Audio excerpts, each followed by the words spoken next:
शिक्षा हमें ज्ञान देती है, शिक्षा हमें वो ताकत देती है जो हम अपने अधिकारों की लड़ाई बेहतर लड़ सकते हैं। तो इसलिए मैं आप सबसे अपील और गुजारिश जरूर करूंगा कि आप अपने बच्चों को सबसे पहले, चाहे कितनी भी मुसीबत आपके सामने आए, शिक्षा से वंचित मत रखना। अपने बच्चों को जरूर पढ़ने भेजना। अच्छे से अच्छे स्कूल में आप जब अपने बच्चों को पढ़ाएंगे तो वो अपने अधिकारों को जानेगा, अपने हक की लड़ाई लड़ेगा। संगठित का मतलब है कि हम जब एक रहेंगे और बहुजन की ताकत, दलित है, पिछड़े हैं, अल्पसंख्यक हैं, जब ये सब एकजुट होंगे और जब हम सब एकजुट होंगे तो बहुत मजबूत होंगे। और हम जब एकजुटता से खड़े होंगे तो हमारी आवाज को कोई रोकने वाला इस दुनिया के अंदर है नहीं।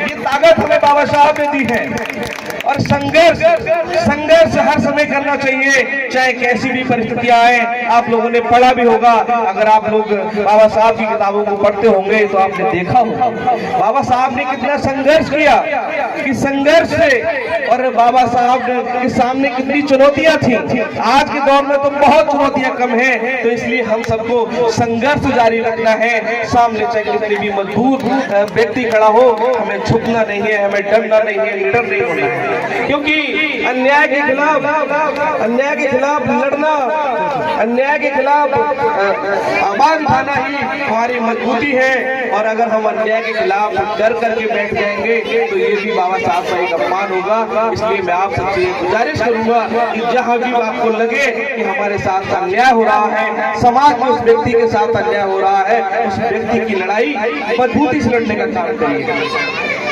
तमाम लोग, अब मैं थोड़ी चर्चा अपने चुनाव की भी कर लेता हूँ, क्योंकि राजनीतिक लोग अगर किसी कार्यक्रम में पहुंचते हैं तो अपने राजनीति की चर्चा न करें तो ये भी एक बेमानी होती है। आज चुनाव का समय है, तमाम लोग आप लोगों के बीच आएंगे, बड़ी बड़ी बातें करेंगे, मंचों से उपदेश देंगे, कोई संस्कारों की बात करता है, तमाम तरीके की बात करेंगे, लेकिन उन संस्कारों को अपने जीवन में भी उतारना चाहिए। आज हम आपसे कुछ कह करके जा रहे हैं, आज हम आपसे कह रहे हैं कि हमें अपने बच्चों को ये संस्कार देने चाहिए, हमें अपने बच्चों को ये करना चाहिए, तो उसको हमें अपने आप में भी सोचना चाहिए। आज मैं आप सबसे ये वादा करके जा रहा हूँ कि मैं सर्व समाज की लड़ाई लड़ूंगा, तो उसको हमें अमल करना चाहिए, न कि सिर्फ मंच का भाषण होना चाहिए।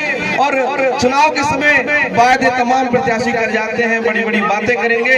मैं आप सबसे अपील और गुजारिश करूंगा कि मैं आप सबसे वादा भी करूंगा कि जिस तरीके से मैं पिछले 12 साल से समाज के हर तबके की आवाज को उठाता आया हूँ, मैंने पत्रकारिता में कभी ये नहीं देखा कि ये दलित है, मैंने कभी ये नहीं देखा ये पिछड़ा है, मैंने कभी ये नहीं देखा कि ये अल्पसंख्यक है। तो